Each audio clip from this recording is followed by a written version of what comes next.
Hello everyone, welcome to my channel Peculiar Learning Way. Let's start today's lesson. पोषण शरीर मध्य जीवनर धारा केउं प्रक्रिया माध्यम अब्याहत रही थाए। शरीर मध्य जीवनर धारा असंख्य जैव रासायनिक प्रक्रिया माध्यम अब्याहत रही थाए। शरीर गठन वृद्धि और मरामती तथा विभिन्न जैव रासायनिक प्रक्रिया किपरि संपादित हुए। शरीर गठन वृद्धि और मरामती तथा विभिन्न जैव रासायनिक प्रक्रिया खाद्य थिबा विभिन्न उपादान संग्रह और शक्ति आहरण द्वारा संपादित होता है।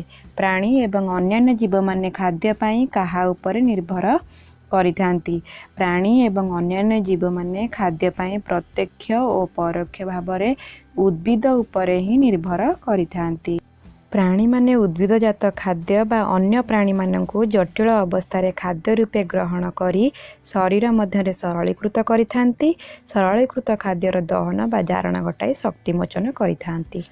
शक्तिमोचन हेबा केउं प्रकार प्रक्रिया अटे। शक्तिमोचन हेबा एक ध्वंसात्मक बा अपचय प्रक्रिया अटे। एथिरे खाद्य भांगी शक्ति सृष्टि होइथाय। शक्ति मोचित होई शरीर गठन हेबा केउं प्रकार प्रक्रिया अटे। शक्ति मोचित होई शरीर गठन हेबा एक गठनमूलक बा चय प्रक्रिया अटे। यह शक्ति विनियोग होई शरीर गठन वृद्धि रे सहायक होइथाय। शरीर मध्य शक्ति मोचन और शरीर गठन भली सक्रियात्मक प्रक्रियार सामूहिक प्रक्रिया को कौन कहा जाए। शरीर मध्य शक्ति मोचन और शरीर गठन भली सक्रियात्मक प्रक्रियार सामूहिक प्रक्रिया को चयापचय प्रक्रिया बोली कहा जाए। पोषण कहले आमे कौन बुझिबा। खाद्य ग्रहण करी खाद्यर उपादान संग्रह और शक्ति आहरण माध्यम विभिन्न जैव रासायनिक तथा चयापचय भली प्रक्रिया संपादनर सामूहिक प्रक्रिया को पोषण कहा जाए। एबे जानिबा पोषण पई व्यवहार हेउथिबा खाद्यर प्रकार भेद। खाद्यर रासायनिक गठन कार्य और शक्ति प्रदानकारी क्षमता दृष्टि खाद्य को केते भागरे विभक्त और सेगुड़िक कौन कौन। खाद्यर रासायनिक गठन कार्य और शक्ति प्रदानकारी क्षमता दृष्टि खाद्य को 6 भागरे विभक्त कराଯାଇଛି। सेगुड़िक है श्वेतसार, पुष्टिसार, स्नेहसार, धातुसार, विटामिन और जल। श्वेतसार श्वेतसार जातीय खाद्य थिबा विभिन्न प्रकार उपादान और सेगुड़िकर उत्स गुड़िक कौन कौन। श्वेतसार जातीय खाद्य मुख्यतः 2 प्रकार उपादान थाए। गोटे है मंडद आ गोटे शर्करा। मंडदर उत्स है आलू, भात एवं रुटी। शर्करा 2 प्रकार, गोटे है सुक्रोज आ गोटे है ग्लूकोज। सुक्रोज उत्स है चीनी और गुड़। ग्लूकोज मुख्य उत्स है फलरस और पनीपरिबा। सरलीकृत श्वेतसार बा ग्लूकोज रासायनिक अणुर गठन किपरि होइथाय। ग्लूकोज C6H12O6 रे कार्बन उद्यान एवं अम्लजान द्वारा अणु गठित होइथाय।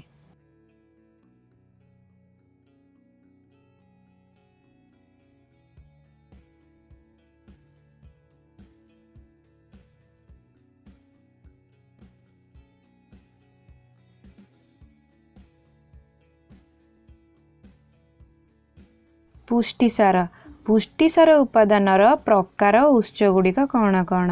पुष्टिसार मुख्यतः 2 प्रकार, प्राणीज पुष्टिसार, उद्भिदज पुष्टिसार। प्राणीज पुष्टिसार उत्स है माछ, मांस, अंडार धला अंश, क्षीर और छेना। उद्भिज पुष्टिसार उत्स है डाली जातीय शस्य, सोयाबीन। सरलीकृत पुष्टिसार रासायनिक अणु नाम कौन। एमिनो अम्लर श्रृंखल द्वारा प्रोटीन गठित होइथाय बा पुष्टिसार गठित होइथाय।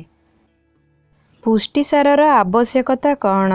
शरीर वृद्धि एवं नूतन कोष और तंतु गठन करिबा पुष्टिसारर कार्य अटे। स्नेहसार स्नेहसार उपादानर प्रकार उत्स गुड़िक कौन कौन। स्नेहसार मुख्यतः 2 प्रकार, उद्भिज स्नेहसार, प्राणीज स्नेहसार।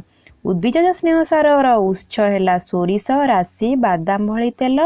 प्राणीज स्नेहसार उत्स है मांस, चर्बी, लहुणी, घी, क्षीर, अंडार हलदिया अंश। सरलीकृत स्नेहसार रासायनिक अणु नाम कौन। स्नेहसार ग्लिसेरल एवं फैटी एसिड को नहीं गठित होइथाय। स्नेहसार आवश्यकता कौन रही। स्नेहसार कोष झिली तैयारी करिबारे सहाय्य करिथाय। चर्म तले चर्बीर आस्तरण भावे रही शरीर को उत्ताप प्रदान करिथाय। संचित चर्बी आवश्यक स्थले कोशीय शोषण द्वारा जारित होई शक्ति जोगाइबा भली मध्य कार्य रे स्नेहसार मुख्य आवश्यकता रही है। धातु सार शरीर गठन रे आवश्यक हेउथिबा विभिन्न प्रकार धातु सारर नाम गुड़िक कौन कौन? लौह, calcium, iodine, phosphorus, sodium, potassium आदि शरीर पई आवश्यक धातुसार। धातुसार गुड़िकर कार्य कौन कौन? शरीर रे दांत और हाड़र गठन पई कैल्शियम, लोहित रक्त कणिकार थिबा हिमोग्लोबिन र गठन पई लौह, शरीर रे आयन संतुलन रक्षा करिबारे धातुसारर मध्य गुरुत्वपूर्ण भूमिका रही। विटामिन विटामिन केते प्रकार और यार उत्स गुड़िक कौन कौन? विटामिन मुख्यतः दुई प्रकार, से गुड़िक है जल रे द्रवणीय विटामिन, स्नेहसार द्रवणीय विटामिन। जल रे द्रवणीय विटामिन है विटामिन बी आउ सी, यार उत्स फल शाग पनीपरिबा। स्नेहसार द्रवणीय विटामिन है विटामिन ए, डी, ई, के, यार उत्स प्राणीज स्नेहसार और उद्भिजज स्नेहसार। विटामिन र आवश्यकता कौन रही? विटामिन र उपस्थिति रे कोषर जैव रासायनिक प्रक्रिया एंजाइम साहाय्य सुचारू रूपे संपन्न होता है। एहार अभाव रे विभिन्न प्रकार रोग सृष्टि होता है। जल शरीर कोश थिबा कोषरसर केते भाग प्राय जल रही है। शरीर कोशरे थिबा कोषरसर 70 रु 90 भाग जल रही है। कोशरे जलर स्थिति झाल परिस्रा निश्वास द्वारा जलक्षय भरण निमंते दैनिक केते लिटर जल पीवा आवश्यक? कोशरे जलर स्थिति झाल परिस्रा निश्वास द्वारा जलक्षय भरण निमंते दैनिक 3 रु 4 लिटर जल पीवा आवश्यक। शरीर रे जलर अभाव रे कौन कौन असुविधा हुए? शरीर रे जलर अभाव रे शरीर अवश होई विभिन्न असुस्थता दुर्बलता अनुभव हुए। Now come to the topic पोषणर प्रकार भेद। खाद्य प्रस्तुति और खाद्य ग्रहण पाई निर्भरता दृष्टि पोषण केते प्रकार और कौन कौन? खाद्य प्रस्तुति और खाद्य ग्रहण पाई निर्भरता दृष्टि पोषण दुई प्रकार, से गुड़िक है स्वभोजी पोषण, परभोजी पोषण। स्वभोजी पोषण स्वभोजी पोषण कहले कौन बुझिबा? जेउ जीव माने निज खाद्य निजे प्रस्तुत करि पारंती सेमानंकु स्वभोजी कहा जाए। उदाहरण पत्र हरिथिबा समस्त उद्भिद और नीलहरी शैवाल सेमानंक पोषण को स्वभोजी पोषण कहा जाए। स्वभोजी पोषण केउ केउ प्रक्रिया द्वारा और किपरि संपादित होता है? स्वभोजी पोषण मुख्यतः दुई प्रकार प्रक्रिया द्वारा संपादित होता है, से गुड़िक है आलोक शोषण प्रक्रिया और रसायन शोषण प्रक्रिया। आलोक शोषण प्रक्रिया कहले कौन बुझिबा? ना पत्र हरी थिबा समस्त उद्भिद और नीलहरी शैवाल सूर्यालोक उपस्थिति रे सबुज कणिका ठारे अंगारकाम्ल और जलर संयोग घटाई श्वेतसार जातीय खाद्य प्रस्तुत करिथांती। एही संपूर्ण खाद्य प्रस्तुति प्रक्रिया को आलोक शोषण प्रक्रिया बोली कहिबा। रसायन शोषण प्रक्रिया कहले कौन बुझिबा? नाइट्रेट प्रस्तुतकारी बैक्टेरिया, गंधक बैक्टेरिया परी केतक रसायन शोषण बैक्टेरिया एक विशेष अजैव रासायनिक प्रक्रिया मिलुथिबा रासायनिक शक्ति आहरण करिथांती। एहाकु रसायन शोषण प्रक्रिया कहा जाए। परभोजी पोषण बा हेटेरोट्रोफिक न्यूट्रिशन। परभोजी पोषण कहले कौन बुझिबा और यह केते प्रकार हो कौन कौन? जेउ जीव माने निज खाद्य निजे प्रस्तुत करि न पारी पोषण पाई अन्य प्राणी बा उद्भिद उपरे निर्भर करती सेमानंकु परभोजी कहा जाए। उदाहरण समस्त प्राणी, मलांग, निर्मूली, राफ्लेसिया आदि परजीवी उद्भिद, कवक, अधिकांश बैक्टेरिया परभोजी अंतर्भुक्त। एमानंक पोषण प्रणाली को परभोजी पोषण कहा जाए।